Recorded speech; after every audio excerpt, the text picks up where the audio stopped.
Hi everyone, good afternoon. I hope all of you are able to hear me. Just let me know in the chat window. So we are on YouTube live and I'll be taking questions, whatever you have in terms of how to prepare for the day 2 or day 3 as to what should be your strategy. Or if you just want to know how the paper was and what attempts would have been great or what would be the cutoffs. And we'll talk about the individual sections as well. Okay, so if you have any questions, please feel free to drop them in the comment section in the chat window and then I will take those questions. Okay. All right. So let's start with the analysis first. So I'll talk about the analysis, how the overall paper was. So I appeared in the first slot. So this is day 1, slot 1. And I'll talk about the impressions that I had after the test. And we also got a chance to speak to a lot of students and understand their perspective as to how they found the paper.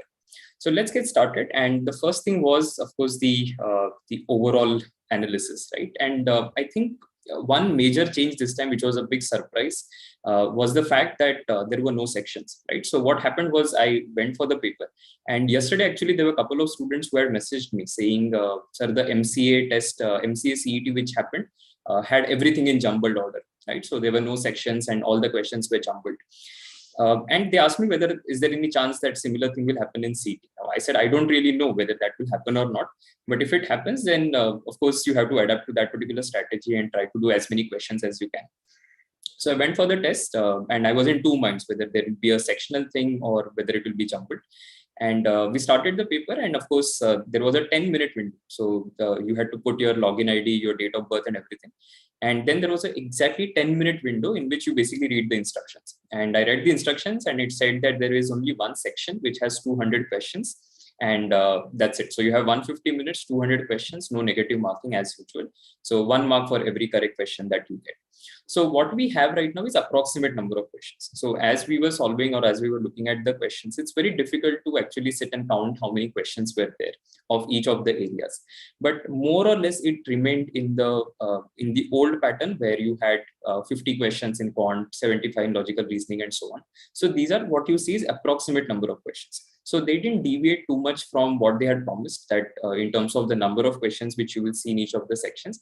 But the fact that it was a jumbled paper made it very difficult to actually sit and count how many questions were there. So what is the good attempt? Now, of course, a lot of you might think that this is very aggressively entered, but it was possible for a lot of people to attempt about 165, 170, 175 and so on. What about you guys? How many questions have you attempted? If you can enter it in the chat window. Okay, so I can see some of you are saying 135 genuine attempts. I saw somebody had written 178 genuine attempts. So that is one of the comments that I saw. A lot of people were able to attempt more questions, right? And that is purely because of the difficulty. So if there was one surprise in terms of that there were no sections, so everything was jumbled and random.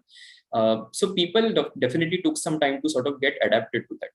But then the biggest surprise was the difficulty of the individual areas that are there. So if you look at quant, for example, very straightforward questions in quant. So the area overall was easy. If you look at logical reasoning, we'll categorize it as easy to moderate because there were some aspects of it which were very straightforward and you could have attempted them in a matter of minutes. But there were some questions, especially some particular caselets, maybe I think there are 2 or 3 caselets which were very painful to solve. And those, because of that, you can classify the overall section or overall area as moderate. In terms of verbal ability and reading comprehension, right? Again, heavily dependent on your grammar and vocab. So of course, we'll talk about it in some time in more depth, but heavily dependent on grammar and vocab. So if you're good at those 2 areas, you'll be able to solve a lot of questions in a very quick manner. So overall difficulty moderate, and the reason being the reading comprehension passages, especially which were there, were a little difficult to read. Okay, so they're not very straightforward.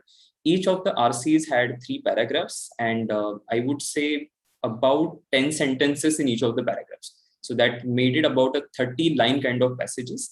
But the subject of the passages were not that great. Okay, so they were a little difficult to read. There was one particular passage which was on something related to history. So there are some things that are done in the past by philosophers, etc. It was a little difficult to read through all the RCs and solve all of them. So maybe people could have done maybe one or two of them, but doing all three, I don't think it was really possible to do all of them in the time that was available. Abstract reasoning was another surprise. I mean, compared to the questions that I think a lot of you are used to, abstract reasoning questions were extremely straightforward. So a lot of questions had that pattern where you see image 1, 2, 3, 4, 5, and the fifth image is exact same as the first image. So you know that the sixth image is going to be same as the second image. So there are a couple of questions which were extremely straightforward. So overall impression, abstract reasoning and quant section were the easiest. Post that, we'll put verbal ability and reading comprehension, and after that, the logical reasoning area overall. So again, for those of you joined in very late, two big surprises. One surprise was in terms of the structure, that you don't have sections in the paper. All questions appear randomly from 1 to 200. And the second is the change in the difficulty level of the exam. Okay, so let's now talk about the individual sections. So we'll start with quantitative section. In quant, so around 50 questions. Again, as I said, it wasn't possible to sort of count exactly how many questions are there. And there was one particular set which appeared, and it is very difficult to say whether it is a DI set or it is a logical reasoning set, because it had numbers, but it also had some logic that needed to be cracked.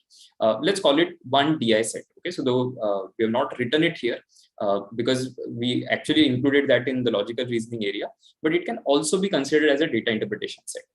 The only thing is you didn't have anything on bar chart, pie chart, line graph, etc. So there was nothing on that. There's only one set wherein it was something like this, that there are two people working and they have estimated hours and the actual hours. Okay, and it was over a 5-day period, and you have the actual hours given to you in some case, the estimated hour given to you in some case, and there's a plus or minus one variation that happens from the actual hour of one day to estimated hour of the next. So there was a logic element that needed to be cracked in that particular set.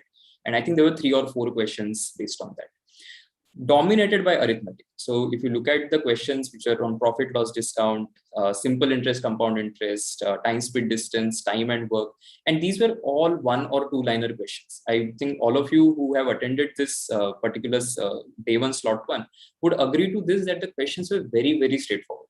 And for all the IMS students, of course, if the class exercises itself were sufficient, because I was going through the questions and I was like, oh, we have done this similar question in the class exercise. Oh, this is from that particular exercise. So I was able to sort of figure that out as well, that it was so easy to figure out these arithmetic questions. There were a couple of algebra questions. I think there was one question wherein the screen, the formula didn't render properly. So rendering is basically how a particular thing is written at the back end and how it looks to you. So I think some of you might agree to that particular thing. There was a question wherein it said 14 bracket and there was 2 next to it. Okay, so I started calculating as 14 into 2, because if you have a bracket, then you think that, okay, it is multiplication, but the answers were not matching. So it is 14 raised to 2 actually. So there is a bracket, it appears as 2, but it was supposed to be raised to 2. So that raised to 2, where you see it slightly above the digit number 14, that didn't really render properly. So some people might have got confused on that. I think might have wasted also a couple of minutes on that particular thing. But otherwise, algebra questions were not that difficult, except a couple of them wherein you had to find the number of positive integer solutions. So just to give a question, again, I'm not sharing the exact question, but hypothetical question. So 3x plus 7y is greater than equal to something, x plus y is less than equal to something, and you have to find how many positive integral solutions will be there for x and y. Okay, so something similar to that. There were a couple of questions on geometry. So you had questions, especially on mensuration also, there were a lot of questions. I think whatever I saw on mensuration were on sphere. So there was one question on comparison of the volume. And there were 2 questions, I think, on the calculation of the total surface area. Okay, so again, not very difficult as questions. Modern math, yes, there were a couple of questions from commutation, combination, and probability. Pretty straightforward. So there's one question which was straight away on they had given some number of beads, and you had to figure out how many necklaces will be created. I mean, that is classic permutation combination question that you can get. So using a direct simple formula, you could have answered that question. But yes, there was one question on probability which maybe might have required some effort to solve it. Direct questions on numbers were also there. I think there was one particularly tricky question. If you have a sequence of, so there was a sequence like 1, 2, 2, 3, 3, 3, 4, 4, 4, 4, and like that, there was a sequence, and they had asked a particular term in that particular sequence. Okay, so what will be, say, 2000th term of that particular sequence? And there were questions on number series, which is again a classic affair. I don't think they were very straightforward. So a couple of questions were tricky, but I think there were about 3 questions which were easy and 2 questions which were difficult. So something like that. So overall, around 50 questions in QA, not very difficult. I think easily somebody who is well prepared candidate could have managed definitely 40 plus, and a very, very well prepared candidate would have managed 45 plus for sure out of these 50 questions which were there. Okay. Let's now move to the next area, which is logical reasoning. Okay, so this is one area where a lot of people are they're worried about this particular section when it used to be a section, but now it appeared throughout the entire paper in whatever random order that you can imagine. So non-verbal reasoning, there were sets on arrangement, family tree, conditionalities and grouping, coding questions, puzzles, etc. And in verbal reasoning, you had cause and effect, assertion reasoning, syllogism, strengthening, weakening argument, etc. So rough distribution is about 55-20.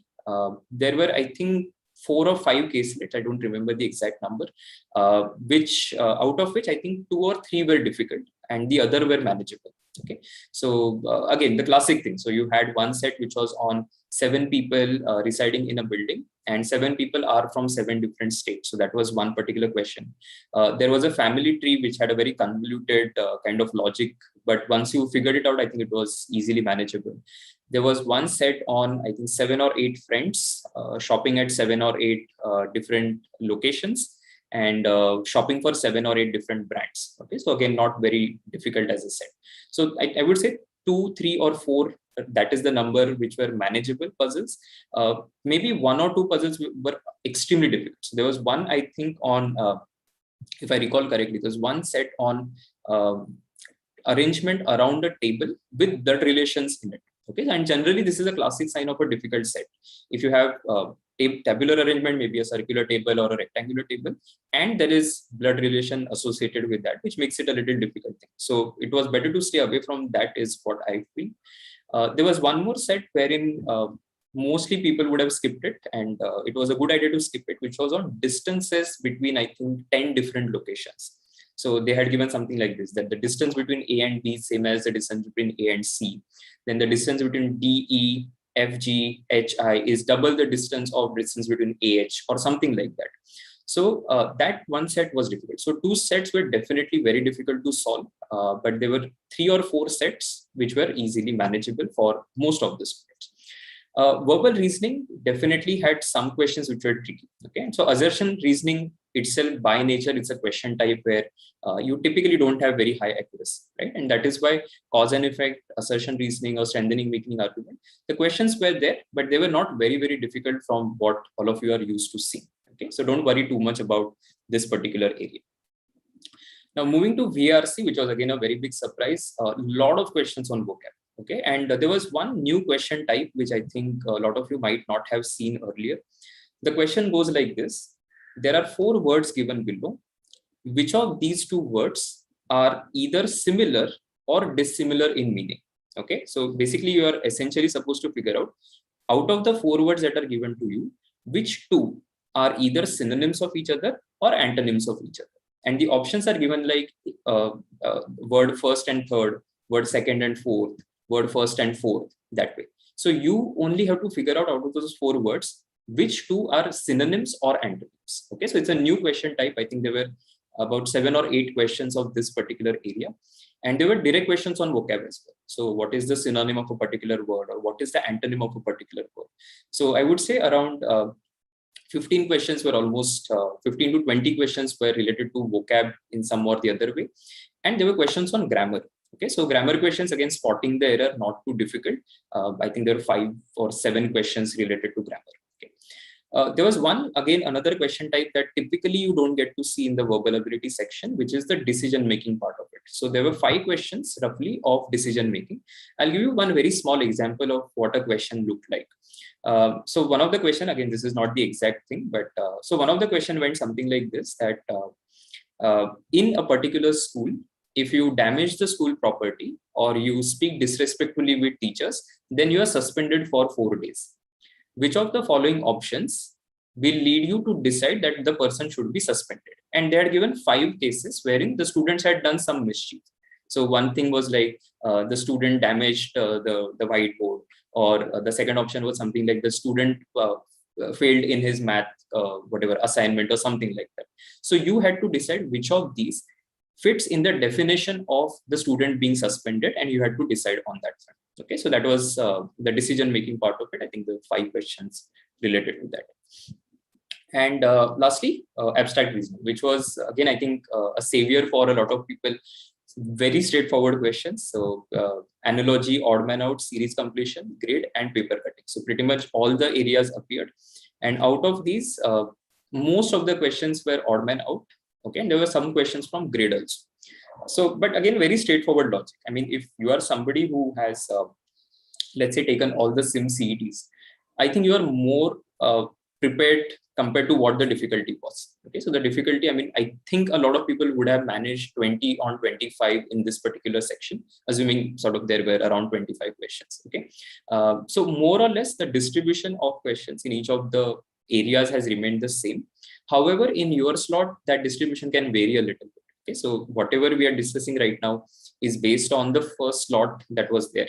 Of course, when you go to second slot and the subsequent days, the distribution might undergo some sort of a change. Okay, so overall, now something that I think all of you want to know is what the cutoffs might be. Okay, so these are again the initial estimates.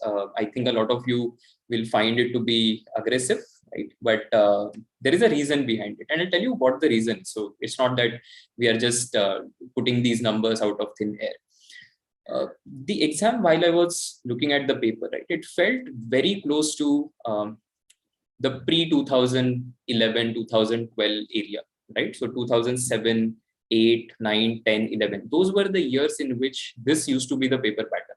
So it used to be 200 questions. It used to be also paper pencil back then. That time, the topper used to generally cross a 165. So the topper used to be somewhere around 169 or 170. That used to be the highest score. JBIMS cutoff used to be around 150. So the year when I got into JBIMS, the highest was 169. JB closed at 151. Okay. So this year, now in this slot, I'm just talking about this particular slot, assuming that a lot of people have gone beyond 170, 175 in terms of their attempts, let's say even 170 as attempts, with 80 or 85% accuracy, right? Now that will put you in a situation where you're already crossing a 135 or 140, okay, which was the cutoff last year for JB, which was 135, 99.91 was the cutoff. Now, because people have attempted more questions, they would have scored higher. And at the same time, the remaining questions, which generally people random mark, that number has gone down, which means the element of luck that is there has also gone down a little bit. And that is why you can expect the cutoffs to go up by, say, 15 marks or 20 marks. Okay. So this is a range that we are giving. Again, it's very difficult to sort of pinpoint based on limited information that we have. We have possibly spoken to about 10 or 15 people who have taken the exam. I ended up taking the exam. So again, that is some of it is my perspective. So there will always be some elements here and there, right? So plus or minus 2, plus or minus 3 here and there. The point is to not get fixated with these numbers, okay? But it gives you a perspective that, okay, in slot 1, if we are thinking that JB cutoff will be, say, a 150 or a 155, if you're somebody who is targeting JBIMS, or if you're somebody who's targeting, say, Sydenham or Wellinger, make your calculations in terms of how fast you need to go, how many questions you need to attempt based on your traditional accuracy. You can also increase your accuracy a little bit, because the paper, in case it turns out to be easy, right, you are going to attempt more questions at higher accuracy, right? And that is why your score will definitely see some improvement. However, you need to definitely target more number of questions to get there.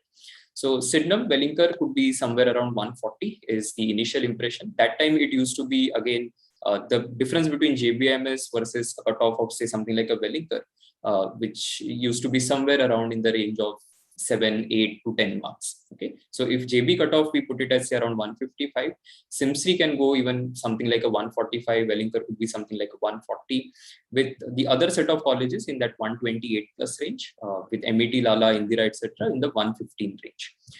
Now you might think that again this is very aggressively put, but I'm pretty sure that there are a lot of people who have attempted more number of questions. So there was one student who messaged me after the test, and he said that the cutoff will go as high as 185. I said, no, that is definitely not possible. I mean, that's just insane. Even in those years, right? I think the highest score that we had seen that time was Shashank's score of 179 out of 200. So in that old pattern, which has now reappeared, the highest was Shashank's score, which was 179, I think in the year 2010 or 2011, one of those years, right?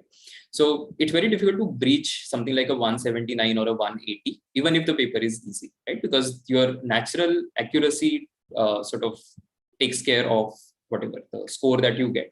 And that is why the score won't be very, very high. Okay? So people will score higher. A lot of people will score higher, but they won't go so high that it will go beyond 180 or 185, which is just insane. So estimated cutoff, as I said, 150 or 155 plus maybe for JBIMS, around 140 plus for Sydenham and Wellinger, and 128 and 115 for the other colleges that you see here.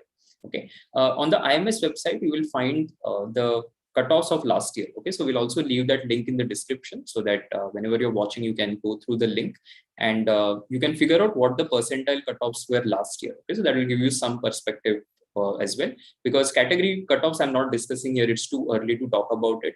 Only once the results are out, I think we'll be able to talk about those things in a better manner.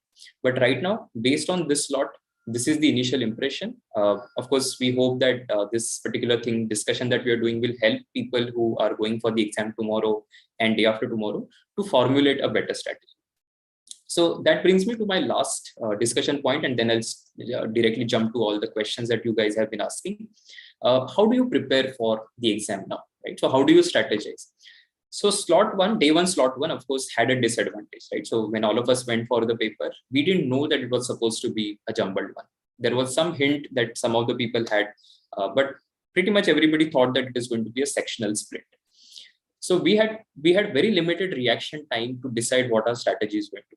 But those of you who are in the second slot today, or who are going for the test tomorrow or day after tomorrow, you have some time to decide your strategy. Okay, and I'll tell you what the strategy should be.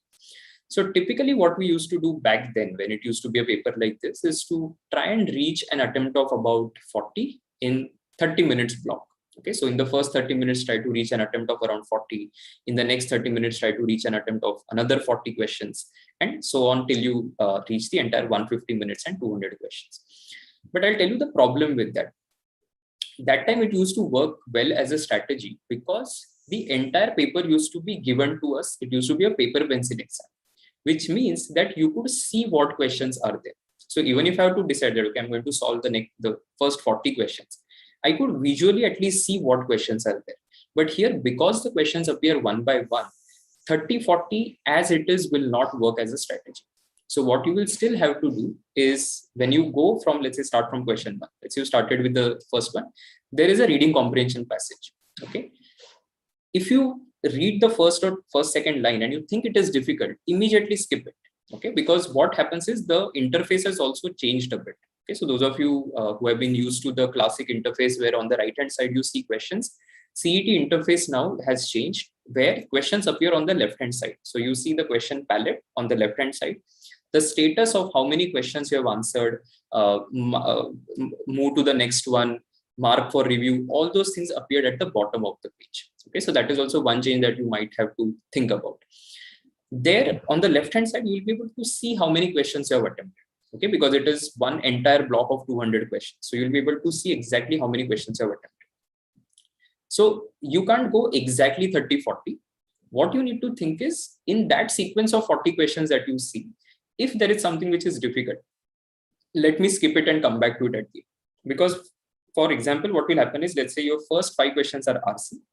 Your next 5 questions is, let's say, a logical reasoning set, which is difficult. You should not be solving it that point of time. You should move to the next question, which is question number 11. But at the end of 30 minutes on the counter, have your attempts reached 40? That is the question that you should be looking at. For all you know, you might be on question number 55 or question number 60 because you have skipped some questions in between. But if your attempts have reached 40 in about 30-minute window, I think you are doing okay on the paper because you will have time to come back to it.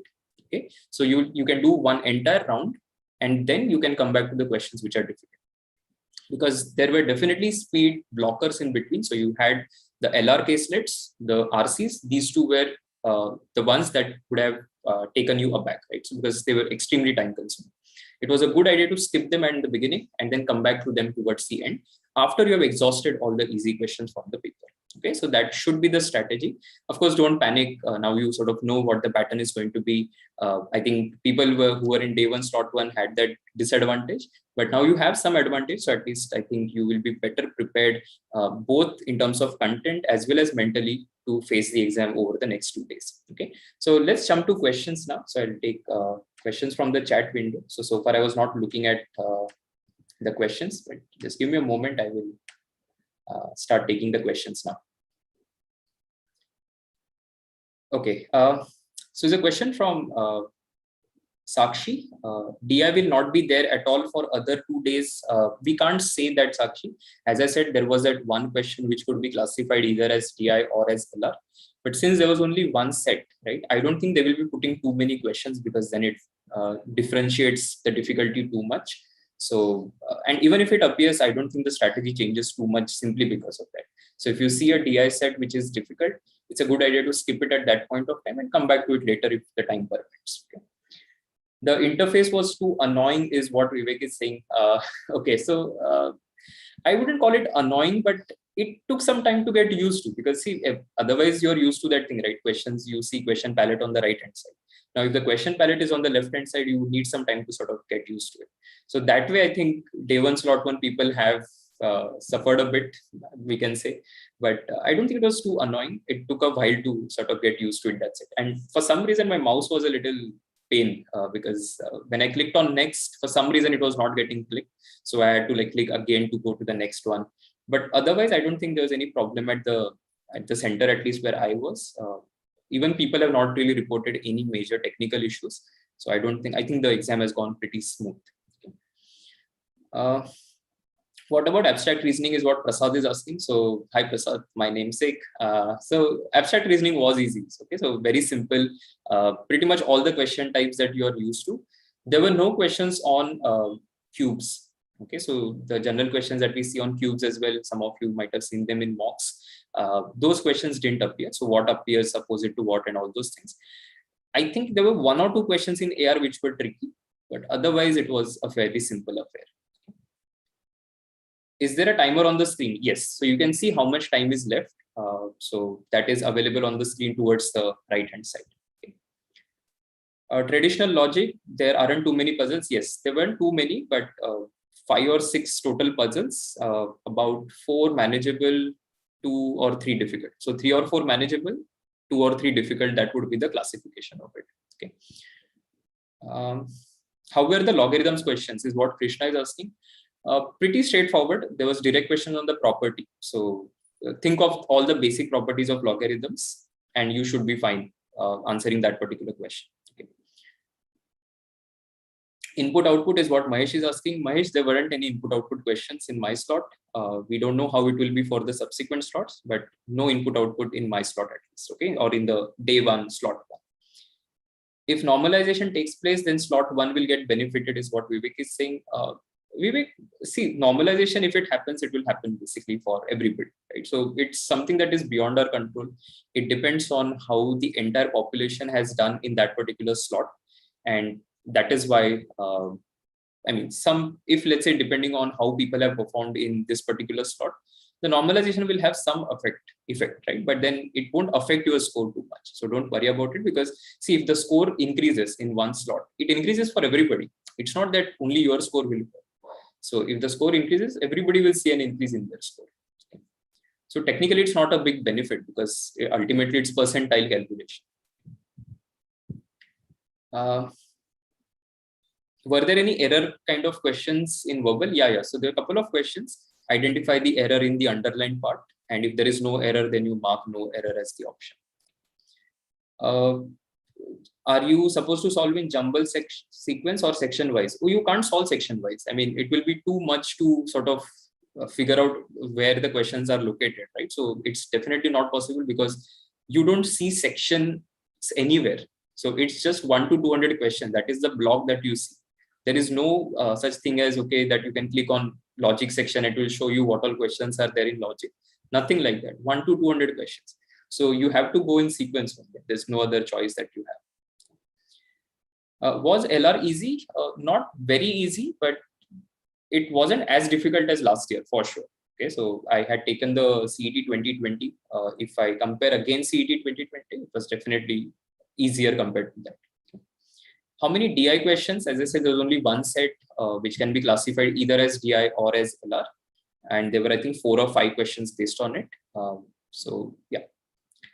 How were the geometry questions? Pretty straightforward, except I think 1 or 2 questions. So there was one question on, there were 3 coordinates, 3 points given with their coordinates, and you had to figure out what type of triangle will it be. Okay, so they had given, I don't remember the values, but 3 coordinates, as in 3 points with coordinates. And if you draw them in the coordinate plane, what kind of triangle will it make? So that was one question which I found a little tricky. Otherwise, I think pretty straightforward, direct questions from quant. Any questions on data sufficiency? No, no data sufficiency questions. Jeet, to answer your question, no data sufficiency, no quantitative comparison. Is there a calculator? No, there's no on-screen calculator. And by the way, you don't even need a calculator. So don't worry about it. I mean, it's not given first of all, but for any of the questions, you would not have even thought that, okay, I'll need a calculator for this one. Whether tricks work in blood relations or questions were straightforward. Okay, so there were, I think, 1 or 2 direct blood relation questions, as in something like your sister's husband's father's mother's only son is related to you. How? That kind of question. But there was a blood relation set as well. There were 2 actually. So there was one which was pure blood relation. So you had to make a family tree. I think there were 1, 2, 3, 4, 5, 6, 7, 8, 9, 10 people. So 10 people, or rather 11 people family tree. And there was one more set, which was on people sitting around a table with blood relations along with that. So that way, it was difficult. So that one set was difficult. The pure family tree was easy. And the direct question on blood relation was also very easy. What should we do in quant? I think just the revision of all the formula. I think if you can go through all the formula once, because there are a lot of questions which are direct formula based. So if there are 2 spheres with the ratio of their radii as this much, what will be the ratio of their, say, total surface area, right? So those kind of questions were also there. There were direct questions on profit loss discount, compound interest, simple interest, a couple of questions from time and work, time speed distance, mixtures allegations. I think there were 2 or 3 questions, but all of them were direct. So if you're somebody who is decently prepared in quant, I think you should be fine for a difficulty like this. I was completely dependent on, oh, sorry, I missed that question. Okay, so how were the RCs? Were they straightforward one, inference, or multiple options? No, there weren't any multiple options questions in RCs. Oh yeah, there was one passage which had those questions. I ended up skipping that particular passage altogether, which had some multiple option thing. But RCs in general were a little pain to read. That's what I found. But again, see, in your slot, it could be completely different. So please don't go with the preconceived notion that it is going to be difficult. Okay. So in my slot, at least they were difficult, but for others, it could be easy as well. A lot of questions were inferential. Okay. So very few straightforward questions. Plus there were no questions related to the things such as generally you have 1 word or 2 words which are in bold given in the passage and they ask you synonym or antonym. Nothing like that. Okay, so you're completely related to the passage and you had to actually read the passage to answer the questions. Question from Nainil, questions on symbol based. No, there weren't any questions on symbol based as far as I remember. What were the vocab questions like? I have forgotten most of them. I'm very sorry for that because it just one after the other, right? So very difficult to remember what questions were there. So I won't be able to share that, but I think I would say 50-50. 50% were doable, 50% were either you know the word or you don't know the word. Okay. But just try to practice that one area, which is if you have 4 words, which 2 will be either synonyms or antonyms of each other.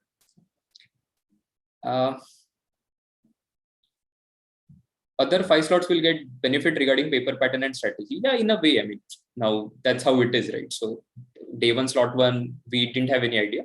But now whoever is appearing from here, they of course know what the paper pattern is going to be. So that is one way in which at least their strategy part is sorted. So they know, okay, this is how I'm supposed to approach. But again, what matters is how do you execute it on that particular day, considering the difficulty of the slot that you have. For all you know, the paper tomorrow might be difficult also. Who knows, right? So it all depends on a lot of things. But yes, from a strategy perspective, they are better prepared because they know that is it's going to be a 1 to 200. Should I go through the 2014 CET question paper as there wasn't any section-wise questions back then? See, a lot of those papers are that you see in the public domain are memory-based questions. They are not completely reliable. If you want, you can go through it, but I don't think it will help you too much. Okay, I mean, it just you will see 200 questions. That's it. You won't be able to do anything beyond it. If you want, of course, you can practice it. I mean, it won't do any harm as such. How many LR sets were there in all? I think 6, if I'm not wrong. As I said, 3 or 4 were manageable and 2 or 3 were difficult. Were there any grouping based questions? Not exactly grouping, but majority of them were related to arrangements, some sort of arrangement. So, but not really grouping. But there was one particular set which I remember. I'm not able to sort of put it very clearly, but it had some, I think, 7 or 8 conditions. And one of the questions was that if condition 3 is wrong, how many arrangements are possible? So what you had to do is basically you have to ignore the 3rd point and then sort of rework on the solution to figure out how many cases will be there. Syllogisms, LOD, normal or reverse. Normal syllogisms, okay, nothing too difficult about syllogism questions. I think if you have prepared well so far, you should not have any problem with syllogisms. Okay. Direction questions were there. Yes, direction questions were there, but they weren't in coded language. Direct direction questions. So somebody goes 5 meters to the north, then takes a right, then takes a left, and so on. Find the distance or find the direction as to where the person is. Any new quant topics? No, but see, coordinate geometry, definitely there was that one question, as I said, and logarithms. I think if you have not practiced logarithms, bit of coordinate geometry, maybe you want to have a look at some basic formula, at least the distance formula maybe, and logarithms, and maybe modern math practice. I think you can do a bit. What percent of the paper was easy? That's a question from Gaurav. I think I would say about, see, AR was easy, overall classification. Quant was easy overall. So 50 plus 25, 75 questions for sure easy. I would put around 20 questions, 25 questions from the VRC section as easy.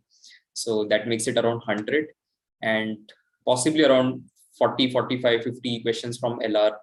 40 questions from LR, I think is, so that would be about 140, 130, 140 easy doable questions. Okay, but a good attempt, of course, considering the moderate questions and the difficult questions, would have been somewhere around 170, 175 if you have attempted with very high accuracy. I think you have done a good job in today's paper. I used to do well in DI and skip most of the quant questions. Now is that it's not there, what should I do as I'm not that good with quants?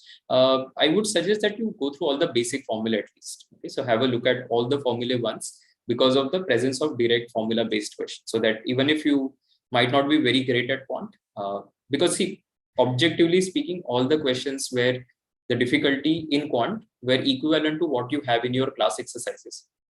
Okay, so that is why it's not too difficult. Fairly manageable. Please go through all the formula once at least for sure.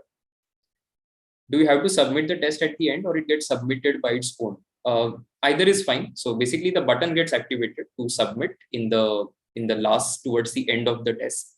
But anyway, your answers completely won't get submitted till the timer gets over. Okay, so that is why you can either click on end test, or you can just sit tight. and follow the instructions of the invigilators there. Were there any paper cutting questions, Abhishek? No, there weren't any paper cutting questions. There were questions on putting a transparent sheet. So if you fold one side over the other, how it will appear. Any particular topic in quant to prepare? I wouldn't say any particular thing to prepare now. Don't study anything new, but I would say go through all the formulae that you have studied so far. Coding questions? No, there weren't any coding questions. Series questions were tricky though. So a couple of them were difficult. Is there possibility of DI set in the next day's paper? Not. I don't have any comment on that because it may happen, it may not happen. Let's wait for the review of the afternoon slot so that we'll get to know whether DI made an appearance or not. How was vocab? Any last minute tips to prepare? See, you can't prepare for vocab in one day, right? So I think it's good to sort of accept the limitations. If you have some sort of a word list, it's a good idea to just go through it once, right? Maybe 400, 500 words, just skim through the entire thing. But otherwise, I don't think any extra preparation will help in the last one day. What options out of A, B, C, D should we choose for the leftover questions in the last 5 to 7 minutes? See, you go with anything that you feel like, right? I mean, if you think C is fine, B is fine, D is fine, whatever, just go with whatever you think is appropriate. Because see, ultimately, it has 1/5 probability, right? So whatever happens, happens. That is why your genuine attempt should be higher so that the element of luck goes down. Were there any questions on quadratic? I think there was one question. I don't remember exactly, but there was one question on quadratic. Inequality, I think 1 or 2 questions on inequality. Probability P and C, direct questions. Very straightforward direct questions. So as I said, one question on necklace had made an appearance. There was one question on some number of boys and number of girls, and you have to select some 2 boys and 3 girls. So what is the probability of selection of that? Okay. So P and C, manageable. Were the LR sets straightforward or cases were included? As I said, 2 sets were definitely difficult. Maybe a lot of people would have skipped those in my slot. But the other 4 or 3, whichever was the number, they were manageable. Okay, so not too many conditions also. And you could sort of get the entire figure in most of them. But 2 sets, I only left them. So I don't know sort of whether they involve a lot of cases or not. Because when I looked at the length and the composition of the set, I made a decision that I'm not going to solve this. Was the blood relation set wrong is what Rushak is asking. It said Geeta is Isha. No, I don't think it was wrong. There was a comma in that sentence. So that is something that must have made an interpretational difference. So you had to really read the question very carefully to understand that there was a comma in that sentence somewhere, which made the complete difference to the understanding of the set. Were there anything such as only few, some not, reverse syllogisms? No, Ashok, there weren't any reverse syllogism questions. Abstract are only 10, remaining 15 questions are what? No, there weren't 10 abstract questions. You had questions on series, you have questions on analogies, odd man out, you had questions on counting triangles. So counting triangles, by the way, I don't know what was the obsession the paper setter had with counting triangles. I think there were 2 questions on that, 2 or 3 questions on how many triangles are there in this particular figure. So that was one thing. And there were questions on 5 parts were given, part 1, part 2, part 3, part 4, part 5. These are different images. Which of them, when you put together, you will be able to create either a square or a rectangle or something like that. Okay, and they are given options like part 1, 2, and 4, part 3, 4, and 5, part 1, 4, and 5. Okay, so you have to sort of visualize which 3 when combined will create a square. How many puzzle sets were there? I think 6 is what I have counted. And out of them, I've been saying this repeatedly, 4 were manageable, 2 were absolute difficult. Is there any on-screen calculator? No, there is no on-screen calculator. Guys, CET never had calculator in the first place. Okay, so no on-screen calculator allowed. Or no calculators allowed in the room, no on-screen calculator present. Will there be a similar session for today's afternoon slot? I don't think any of us are taking it, so we are not sure whether we'll do a session. But since it was the first slot, which was like an important thing, we are discussing this one. I think there isn't a requirement to do another session for slot 2. Because I think those of you are taking tomorrow and day after tomorrow, now you know how you're going to structure your paper. Right? Direction, sense, and blood relations, easy or difficult? As I said, all the direct questions were easy. So the direction question and the blood relation, the direct one-liners were easy. But the blood relation which appeared in a set or other two sets, one of the sets was easy, the other one was not easy. Do you recommend solving set questions in first round itself? Not all, but easy ones. Yeah, that you can do. So if you see a set and you are able to figure out what exactly needs to be done, definitely go ahead and you can solve it. Because if you think 5 minutes or 6 minutes, I'll be able to crack 5 questions, I think go ahead and crack it. Total number of abstract questions around 25. What type of puzzles were there? Okay, so there weren't too many logical puzzles. So the logical puzzles meaning when you are given those 9 numbers in a grid and one of them is a question mark, you're supposed to find what comes there. Or you have circle and there are some numbers written outside and you have to find what number will be inside.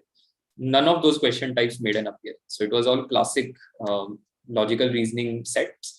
6 sets total. I think 30 questions were from caselets itself, and the rest of them were your verbal reasoning and series and so on and so forth. Okay. JB cutoff for SC. Aishwarya, it will be very difficult to comment on that right now because it's just one slot. There are a whole lot of things that go in figuring out what the cutoffs will be. So that is why open cutoffs are slightly easy to estimate based on the historic data.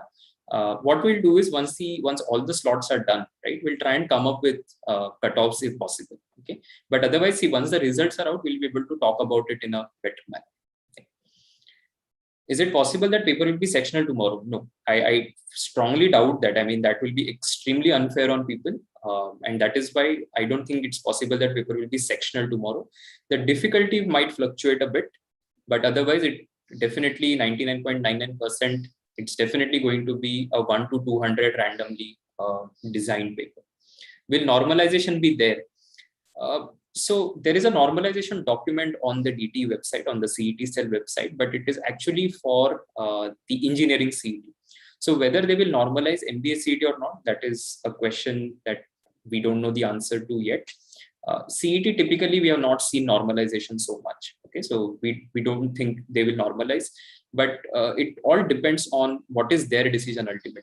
Okay, so there was one particular year in which CET scores were normalized. I think it was CET 2015, post which there haven't been any significant major cases where they have normalized, is what I believe. So I don't think it will be there. And even if it happens, it won't affect too much. Okay, so don't worry about it. See, normalization is beyond your control. That is what I advise to every student, that you don't think about the things that are beyond your control. Normalization hoga to sabke liye hoga. If the score is going to go up for you, it will go up for everybody in your slot. So it's not only you who will get an advantage because of that. Questions on mensuration, were they easy? Yeah, Arbas, questions on mensuration were very straightforward. Make sure that you remember all the formulae, especially the total surface area, curved surface area, volume, and so on. Geometry, there weren't too many questions on geometry, except I think a couple of questions which tested your fundamental understanding of things like the properties of circles and triangles. So a question on common tangent. So I think those were the questions which were manageable. I don't think you should be worrying too much about geometry mensuration if you know all the formulae well. Were visual questions scattered over 200 questions? Yeah, Jayant, completely scattered. My first question itself was a visual reasoning question. The next was something like I think quant or something. So it just completely random, right? So you have to be very ready, because what happens is there's a switching cost, and this is something that a lot of you had not experienced so far. See, when you're solving LR, you are mentally prepared that I'm going to solve LR for the next 1 hour. When you do abstract, you know that, okay, for the next 20 minutes, I'm going to do abstract. So there is no switching cost. The switching cost happens when you go from one section to another, right? So you take some time to get used to the pace. Here, you have to be on your toes throughout the paper, because it's switching cost every single question. So question 1, verbal, question 2, quant, question 3, LR. So you have to make very quick decisions on that front, right? Yeah, somebody has shared a question also. I'm avoiding sharing direct questions because I don't want to do that. It's not proper to sort of share questions publicly completely. So that is why I'm not sharing the entire questions exactly. So somebody has given a question, but in the chat window. Ideal time for doable puzzles, I think about 6 to 7 minutes, because you could have saved a lot of time on direct vocab questions. So direct vocab questions, direct grammar questions won't take a lot of time. Whatever time you save there, you can use that to solve the LR caselet setup. Okay. Can we expect DI tomorrow? Can't say. And even if it comes, I don't think they will ask too many sets also. So maybe 1 or 2 sets could be possible. Or there's a possibility that it doesn't appear, or it might appear something like the way it appeared today, which was more of a logical data interpretation. LR conditions of puzzles in bulletins or paragraph, both. So there were, Nanil, your question, there were some questions wherein, some sets wherein the information appeared as bullets or pointers. There were some sets where it appeared in paragraph. Were there questions on pyramids in geometry? No, there weren't any pyramid related questions in my slot at least. But as I said, in logic or whatever, whether you consider quant or logic, doesn't matter. Counting how many triangles were there. So that question made an appearance.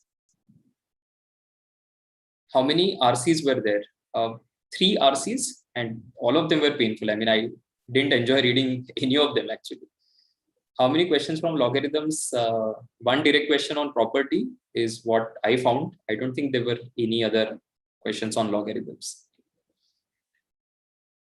Average in quant, what to do in the last minute. Okay, please revise all the formulae. See, for those of you who are scared of quant, don't like doing quant or whatever, go through all the formulae once properly. I think that should be sufficient. Okay. Shubham, I'm not sure about the question that you have asked, Shubham Rajhans. I think you can check with that particular center if you want to, right? So maybe that is something that can be done. Okay, but I'm afraid I don't have answer to your question. I'm sorry. Blood relation linear puzzle was very tough. Yeah, that was tough. That's what I said. So blood relation direct questions were manageable, but that combination of blood relation with arrangement was difficult. Okay. How many questions from each slot? I don't understand that question. How many questions from each slot meaning what? Ayush, I'll take your question. 25 minutes, 40 questions, same for next 125 minutes. In last 25 minutes, go for difficult ones and tukka. Is it a good strategy? So 25 minutes, 40 questions, you might not be able to hit, okay, because of the difficulty of the questions that you will encounter. So I would say 30 minutes to get through 40 questions, at least seeing 40 questions. So maybe you might reach a question number 50, but you have skipped, let's say, a couple of things in between, which is fine. As long as you see that, okay, in this 30 minutes, I've attempted around 40 questions, I think you are sorted. RCs were direct or inference type? Inferential. A lot of questions were inferential. Overall paper was easy or tough? Moderate. So easy to moderate actually. Definitely can't classify it as tough, but we'll put it somewhere between easy to moderate. Breakup of quant's questions. Okay, so let's go back to that slide. This was more or less the breakup and pretty straightforward questions. How did I feel the level of RC? Anirudh, as I said, the RCs were definitely difficult. I didn't like reading any of them. I actually skipped 2 of them also. So I just read 1 of them and that's it. Okay, so I didn't do the other. Aniket, as I said, right, category cutoffs is a very difficult thing to predict. And they have more fluctuations compared to the open category cutoffs. So it's easier for us to predict cutoffs based on the historic data because I have been following CET since 2008, right? So it's easy for us to figure out what the overall cutoffs will look like. But category cutoffs is a very difficult thing to estimate because from every year, for every year, the number of people in a particular category can fluctuate too much, right? So that is why a little difficult, but post result, right? The moment we get to know the result, it will be a little easier for us to predict those things.